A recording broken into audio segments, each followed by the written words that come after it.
venga affrontato il problema a tutti i livelli istituzionali, all'ESU, all'Ater, all'università, alla regione.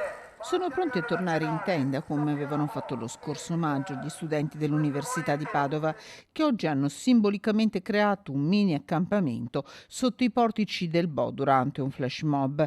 La casa è un diritto, l'affitto una rapina, lo slogan scandito a più riprese.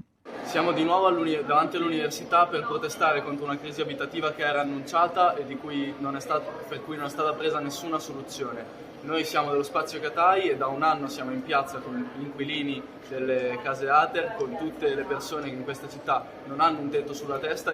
Pensiamo che le soluzioni vadano prese velocemente, perché la casa rimane un problema grandissimo per tantissime persone. Solo la prima di una serie di iniziative, annunciano gli studenti di Spazio Catai. Se l'Università di Padova gode di un nuovo aumento del numero degli iscritti e si conferma con i suoi 70.000 studenti una città nella città, è cronica la mancanza di posti letto. Secondo il Ministero sono almeno 5.000 quelli da reperire per rispondere a richieste sempre più numerose.